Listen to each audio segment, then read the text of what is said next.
Assalamualaikum warahmatullahi wabarakatuh. Perkenalkan, saya Fitri Hayati dengan NIM 2103377. Di sini saya akan mempresentasikan tugas mata kuliah fisika terapan mengenai kulkas atau refrigerator.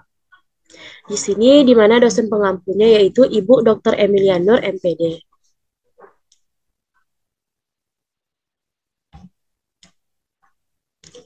Nah, pertama saya akan menjelaskan mengenai pendahuluan, di mana pendahuluan yang pertama yaitu latar belakang. Nah, kulkas atau refrigerator tidak hanya menjadi salah satu perangkat rumah tangga yang paling umum digunakan di seluruh dunia, tetapi juga merupakan aplikasi penting dari prinsip-prinsip fisika yang mendasari proses pendinginan. Siklus pendinginan dalam kulkas dimulai dengan pemampatan gas refrigeran yang menghasilkan panas. Kemudian, gas tersebut didinginkan untuk mengkondensasikannya menjadi cairan. Lalu cairan tersebut mengalir melalui saluran sempit yang menyebabkannya penurunan tekanan dan pendinginan. Dan akhirnya cairan tersebut menguap dan menyerap panas dari lingkungan sekitarnya, menghasilkan pendinginan di dalam kulkas. Yang kedua yaitu rumusan masalah. Adapun rumusan masalah terkait kulkas atau refrigerator dapat dirumuskan sebagai berikut. Yang pertama, itu apa yang dimaksud dengan kulkas atau refrigerator. Yang kedua, bagaimana konsep dan hukum fisika pada kulkas. Yang ketiga, apa saja variabel-variabel yang terdapat pada kulkas. Yang keempat, bagaimana cara kerja kulkas. Yang kelima, bagaimana pengaruh frekuensi buka tutup pintu terhadap kinerja kulkas. Yang keenam, bagaimana pengaruh posisi Peltier terhadap kinerja kotak pendingin. Yang ketujuh, bagaimana pengaruh medan magnet terhadap sistem refrigerasi pada mesin pendingin, dan yang terakhir yaitu bagaimana sistem pendingin termoelektrik Peltier sebagai sistem cold strong masa depan untuk Indonesia. Nah, adapun tujuan dari penulisan ini yang pertama yaitu untuk mengetahui apa yang dimaksud dengan kulkas, yang kedua mengetahui bagaimana konsep dan hukum fisika pada kulkas, yang ketiga untuk mengetahui apa saja variabel-variabel yang terdapat pada kulkas, yang keempat untuk mengetahui bagaimana cara kerja kulkas, yang kelima untuk mengetahui bagaimana pengaruh frekuensi buka tutup pintu terhadap kinerja kulkas, yang keenam untuk mengetahui bagaimana pengaruh posisi Peltier terhadap kinerja kotak pendingin, yang ketujuh untuk mengetahui bagaimana pengaruh medan magnet terhadap sistem refrigerasi pada mesin pendingin, dan yang terakhir yaitu untuk mengetahui bagaimana sistem pendingin termoelektrik Peltier sebagai sistem cold storage pada masa depan untuk Indonesia. Nah, adapun manfaat dari makalah ini yang pertama yaitu untuk mengetahui apa itu kulkas dan prinsip-prinsip fisika yang ada pada kulkas serta menambah pengetahuan bagi penulis dan pembaca terkait dari materi kulkas ini. Nah, yang kedua ada kajian teori. Yang pertama yaitu variabel fisika pada kulkas. Nah, pada kulkas ini terdapat beberapa variabel fisika, di antaranya yang pertama itu ada suhu, tekanan, volume dan kapasitas, konduktivitas termal, kelembaman, daya listrik, serta aliran udara. Nah, yang kedua, pada kulkas ini juga terdapat konsep dan hukum fisika terkait kulkas, di mana pada kulkas yang terkait dengan konsep dan hukum fisika itu ada yang pertama hukum termodinamika, yang kedua ada perubahan fase, yang ketiga prinsip kompresi dan ekspansi gas, yang keempat konduksi, konveksi dan radiasi. Nah, untuk pembahasan yang pertama itu mengenai kulkas atau refrigerator, di mana kulkas atau yang sering kita sebut dengan refrigerator dalam bahasa Inggris adalah perangkat rumah tangga yang digunakan untuk mendinginkan dan menyimpan makanan dan minuman agar tetap segar dan tahan lama. Kulkas bekerja dengan cara mengeluarkan panas dari dalam ruang penyimpan, sehingga suhu di dalamnya menjadi lebih rendah dari suhu di luar, yang mengakibatkan pendinginan makanan dan minuman yang disimpan di dalamnya. Nah, secara umum kulkas terdiri dari beberapa komponen utama, termasuk kompresor, kondensor, evaporator, dan pendingin. Yang kedua itu mengenai prinsip kerja kulkas. Nah, prinsip kerja kulkas ini didasarkan pada siklus termodinamika yang melibatkan yang pertama itu ada kompresi, yang kedua ada kondensasi, yang ketiga ada ekspansi, yang keempat ada evaporasi, dan yang terakhir yaitu ada pengembunan dan sirkulasi udara. Nah, ini merupakan video dari prinsip kerja kulkas. Pernahkah Anda merasa penasaran tentang bagaimana cara kerja kulkas di rumah? Kulkas yang telah menjadi bagian integral di setiap rumah tangga tersebut bekerja berdasarkan beberapa prinsip ilmiah yang sederhana dan menarik. Video ini akan menguraikan pengoperasian lemari es modern yang dimulai dari model dasar kulkas bersamaan dengan rahasia di balik efisiensi energinya yang tinggi. Prinsip dasar kulkas sebenarnya sederhana. Cukup dengan mengeluarkan fluida kerja dingin terus-menerus di sekitar benda yang akan didinginkan. Mari lihat bagaimana aliran fluida kerja dingin yang terus-menerus ini dapat dilakukan di dalam lemari es. Perangkat sederhana yang disebut alat ekspansi atau throttling device adalah komponen kulkas yang paling penting. Tabung kapiler digunakan sebagai alat ekspansi. Fluida kerja dingin diproduksi dengan menggunakan fenomena throttling. Refrigeran harus berada dalam keadaan cair dan di bawah tekanan tinggi untuk throttling yang efektif dan inlet. Alat ekspansi adalah obstruksi pada aliran, sehingga penurunan tekanan yang tinggi terjadi saat fluida mengalir melewatinya. Saat tekanan turun, titik didih fluida turun. Dengan demikian, fluida refrigeran kemudian menguap. Energi yang dibutuhkan untuk penguapan tersebut berasal dari zat pendingin, sehingga temperaturnya turun. Jika Anda memeriksa suhu di alat ekspansi, maka Anda pasti akan menyadari penurunan suhu ini. Harap diingat bahwa hanya sebagian kecil refrigeran saja yang diuapkan. Ini adalah salah satu properti penting dari fluida kerja pendinginan. Harus bisa mengubah fase sambil memvariasikan tekanan di bawah suhu normal. Tahap selanjutnya sederhana saja. Lewatkan saja fluida dingin ini di atas barang yang harus didinginkan. Selama proses penyerapan panas, zat pendingin selanjutnya menguap dan berubah menjadi uap murni. Karena ada perubahan fasa selama proses ini, suhu refrigeran tidak meningkat. Penukar panas ini disebut evaporator.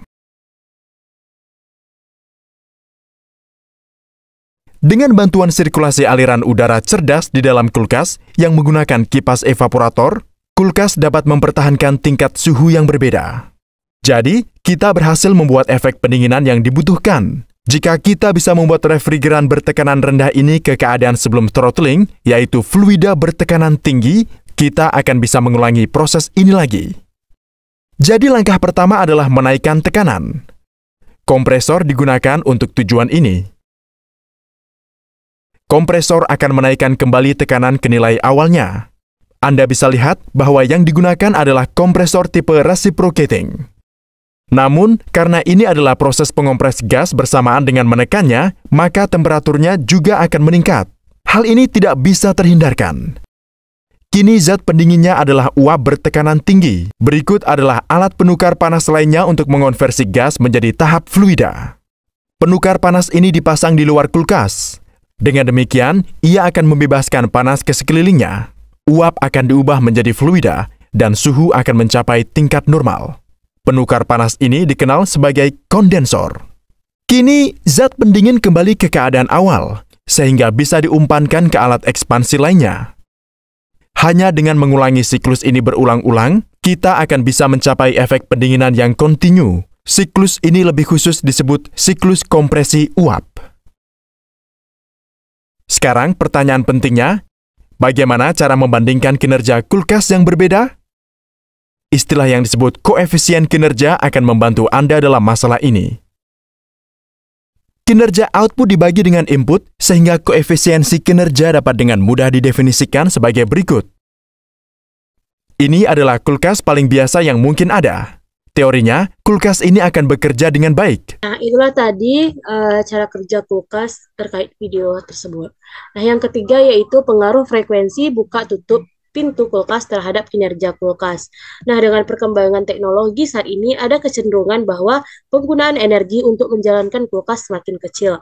Nah, pada gambar satu ini terdapat diagram grafik untuk penjualan unit lemari S1 pintu kulkas. Nah, penjualan unit kulkas ini ditunjukkan dari tahun ke tahun. Nah, pada grafik tersebut terlihat bahwa ada kecenderungan penurunan penjualan unit lemari es 1 pintu. Nah, walaupun demikian, penjualan lemari es 2 pintu lebih meningkat. Nah, pada kulkas, beban yang cukup dominan adalah saat pintu dibuka atau ditutup, di mana pada saat itu Infiltrasi udara sangat besar pengaruhnya. Berdasarkan hal di atas, bukaan pintu menjadi faktor yang cukup besar pengaruhnya terhadap laju infiltrasi.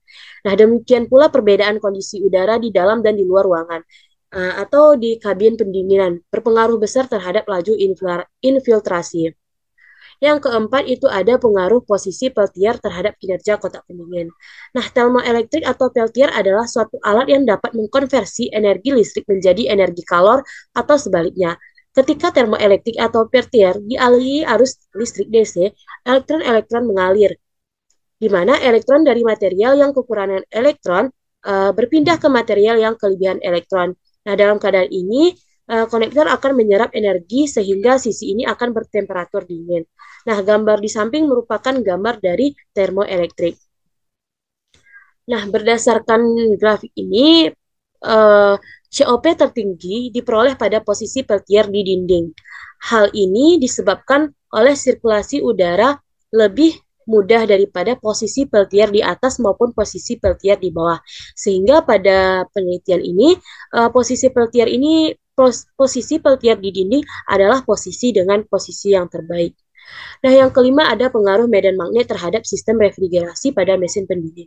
Nah, cara kerja dari pendingin ini adalah proses dimasukkan dan dikeluarkan bahan ferromagnetik terhadap medan magnet. Jika bahan dimasukkan ke dalam medan, maka akan terjadi pemanasan dan sebaliknya. Ketika dikeluarkan akan mendinginkan kulkas. Bahan ferromagnetik akan menjadi panas jika berada dalam medan magnet. Energi panas tersebut akan hilang ke lingkungan jika bahan tadi dikeluarkan dari medan magnet dan akan menjadi dingin.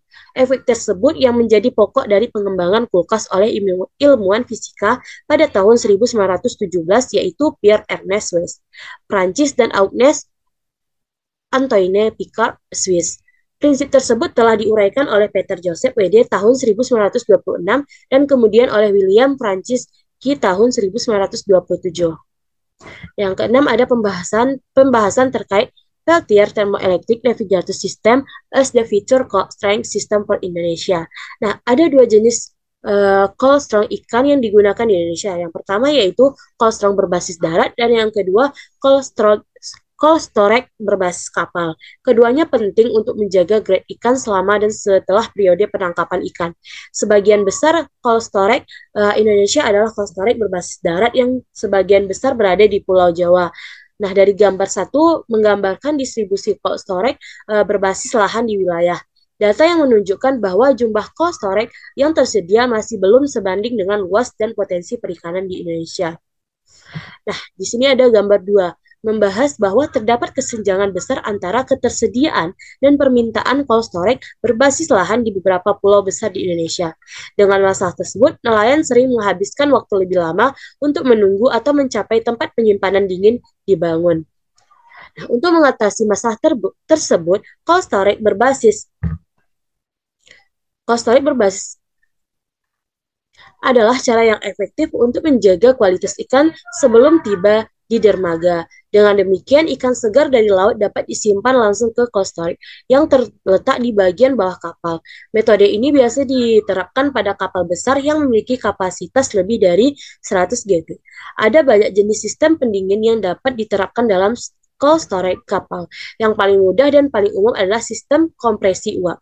Ia mampu menjaga suhu kabin penyimpanan pada kisaran tertentu di bawah suhu beku air. Nah, saat ini sistem tersebut merupakan satu-satunya metode yang telah banyak diterapkan di perikanan Indonesia karena kesederhanaan teknologinya. Nah, dengan menerapkan prinsip termoelektrik sistem penyimpanan dingin yang tepat dan dikembangkan di dalam bagian cold storage, cold junction elemen peltier terpasang sedangkan hot junction menghadap suhu lingkungan. Metode ini menyebabkan proses perpindahan panas dari bagian dalam cold storage ke sekitarnya seperti yang ditunjukkan oleh gambar 5. Nah, yang terakhir yaitu kesimpulan. Nah, untuk kesimpulan pertama yaitu terkait kulkas atau yang sering disebut dengan refrigerator, di mana kulkas atau refrigerator ini merupakan perangkat rumah tangga yang digunakan untuk mendinginkan dan menyimpan makanan dan minuman agar tetap segar dan tahan lama.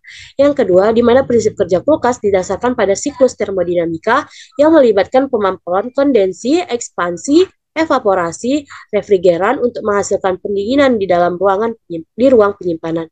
Yang keempat, prinsip kerja kulkas didasarkan pada siklus termodinamika tadi. Nah, yang keempat itu peletakan peltier di bawah menyebabkan penyerapan kalor yang kurang maksimal karena perbedaan massa jenis pada posisi peltier di atas dan di dinding temperatur yang dingin turun ke bawah karena udara yang dingin memiliki kerapatan lebih berat sedangkan udara yang panas naik ke atas sebab memiliki kerapatan yang lebih ringan. Nah, cara kerja dari pendingin ini adalah proses dimasukkan dan dikeluarkannya bahan termomagnetik terhadap medan magnet. Nah, jika dimasukkan ke dalam medan magnet, maka terjadi pemanasan dan sebaliknya dikeluarkan akan mendinginkan kulkas. Selanjutnya, siklus kompresi uap adalah sistem yang matang dengan COP tinggi dan telah banyak digunakan dalam banyak aplikasi, tetapi membutuhkan ruang dan energi yang besar. Di sisi lain, pendinginan termoelektrik adalah sistem yang lebih kompak dengan konsumsi energi yang lebih sedikit, tetapi masih menghasilkan COP rendah. Yang terakhir yaitu saran. Sebagai penulis, saya menyadari masih banyak terdapat kekurangan di dalam makalah ini. Oleh karena itu, saya sangat mengharapkan kritik dan saran dari pembaca agar kedepannya saya bisa menjadi lebih baik lagi demi kesempurnaan makalah ini. Nah, itulah tadi penjelasan terkait materi kulkas atau refrigerator. Jika terdapat kesalahan, saya mohon dimaafkan. Dan jika bagi teman-teman yang ingin bertanya, silakan tulis pertanyaannya di kolom komentar. Nah, sekian dari saya tutup. Wassalamualaikum warahmatullahi wabarakatuh.